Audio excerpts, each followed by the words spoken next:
Assalamualaikum warahmatullahi wabarakatuh. Alhamdulillah, syukurillah, la haula wala quwata illa billah. Allahumma sholli ala Muhammad wa ala alihi wasbihi ajmain, amma ba'd.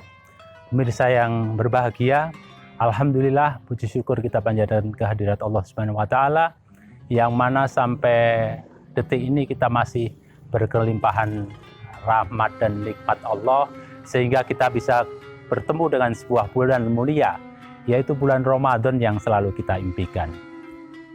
Pemirsa yang budiman, ada sebuah cerita yang ingin kami sampaikan di awal, yaitu tentang cerita seorang teman. Belum lama ini, teman saya itu pergi ke suatu tempat. Direncanakan pulangnya mestinya tepat, gitu. Tapi di tengah jalan tiba-tiba mobilnya panas banget, gitu. Temperatur di dashboardnya mentok sampai kanan. Sopirnya tidak mengetahui, tapi dia karena melihat, maka dia ingatkan si sopir, "Pak, berhenti dulu," gitu ya. Ternyata apa yang terjadi?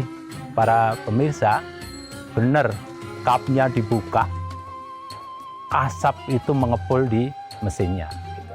Mesinnya begitu panas, maka dia harus berhenti. Gitu. Dia harus berhenti hampir 1 jam lamanya dia berhenti agar mobilnya ini mesinnya menjadi bagus lagi. Gitu. Karena sesuatu yang terpaksa ini acaranya menjadi semua kacau. Dia memaksa mesinnya harus berhenti. Setelah 1 jam, mesin itu kembali dingin dan dia bisa berjalan lagi. Demikian pula Allah. Kadang Allah itu menganjurkan kita untuk melakukan puasa Daud sehari puasa, sehari tidak, melakukan Senin Kemis, puasa Senin Kemis, gitu ya. Melakukan puasa Yaumul Bid, dianjurkan. Tapi kadang manusianya itu agak lalai. Maka dengan Ramadan ini Allah paksakan, gitu ya. Wajib bagimu berpuasa di bulan Ramadan selama sebulan penuh. Pemaksaan ini bukan karena tujuan. Allah memaksa kita berpuasa 1 bulan di Ramadan itu tiada lain untuk menjadikan mesin-mesin kita menjadi baik. Sebagaimana cerita teman saya tadi, mobilnya harus berhenti 1 jam. Setelah itu bisa berjalan kembali.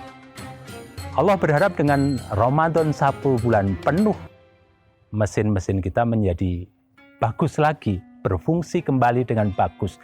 Hati kita juga menjadi lebih terasah. Karena apa? Para pemirsa yang budiman, penyakit milenial, penyakit saat ini lebih banyak karena kesalahan pola makan. Dan kita dipaksa Allah untuk membengkelkan diri kita. Paling tidak 1 tahun sekali dalam 1 bulan. Ini terkait dengan penyakit pada jasmani dan rohani kita. Ada masalah lain yang terjadi di sekitar kita, dan itu menjadi penyakit sosial, yaitu tentang carut-marut kondisi ekonomi. Penyakit ekonomi itu juga datang karena ulah tangan manusia.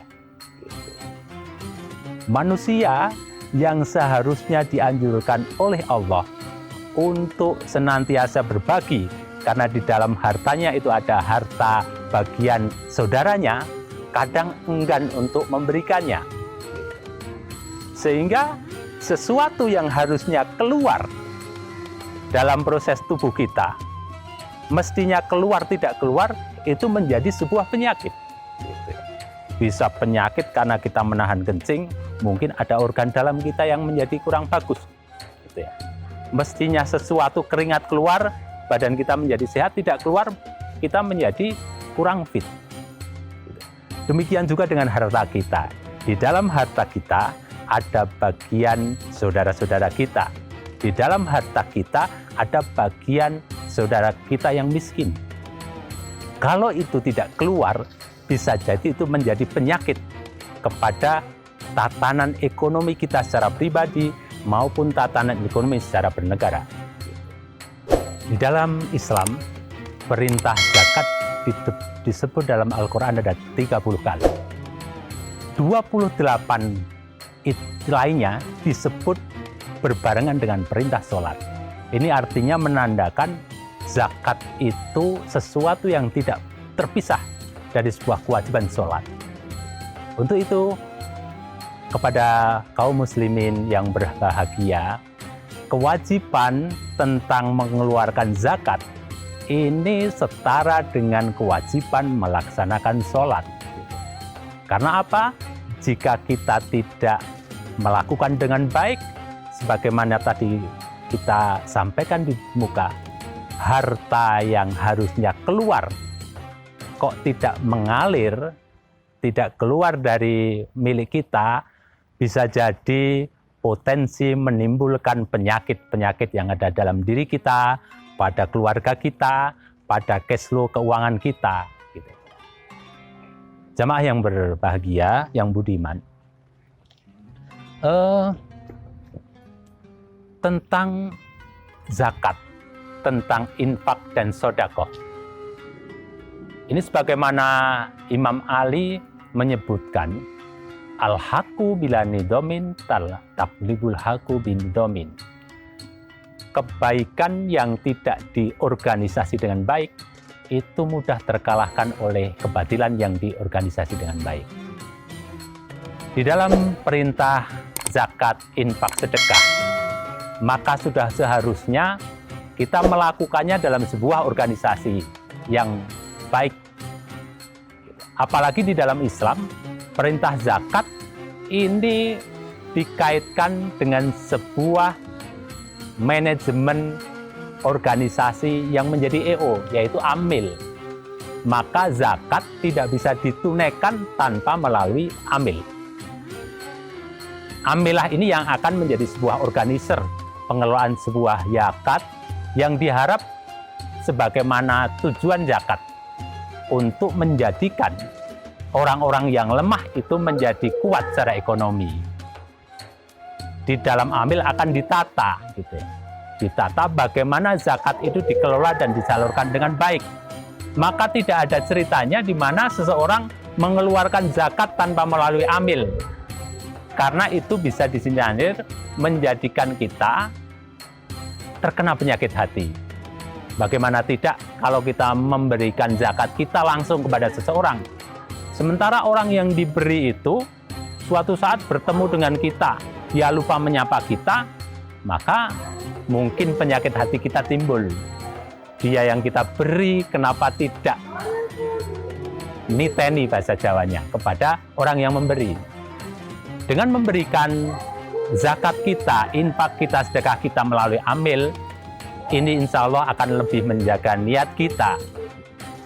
Selanjutnya kelebihan untuk bagaimana menyalurkan zakat biar dikelola sebuah organisasi, amil, yang tugasnya adalah menata. Insya Allah dari sana akan lebih ditata. Gitu. Bagaimana amil itu menghimpun zakat, infak, sedekah dari banyak tempat. Tidak hanya zakat itu dari satu tempat diperuntukkan oleh tempat itu, tapi bagaimana oleh amil disubsidi silangkan. Dari zakat satu daerah dimanfaatkan di daerah lain untuk menjadikan orang-orang di daerah lain yang lebih membutuhkan bisa menjadi lebih berdaya guna.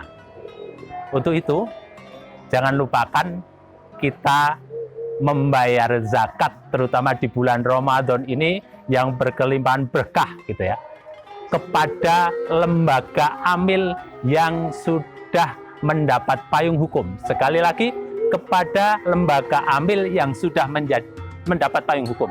Karena kita hidup di negara Indonesia. Undang-undang zakat mewajibkan amil itu mempunyai payung hukum. Jikalau kita lembaga penghimpun itu tidak berpayung hukum, maka berpotensi berurusan dengan lembaga yang berwajib. Maka berbahagialah di dalam Muhammadiyah, PP sudah memberikan arah dengan pembentukan Layismu.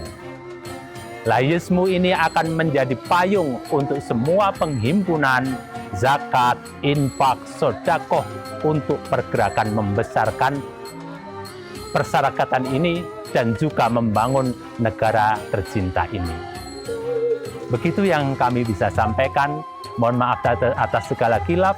Semoga bermanfaat. Akhirul kalam. Wassalamualaikum warahmatullahi wabarakatuh.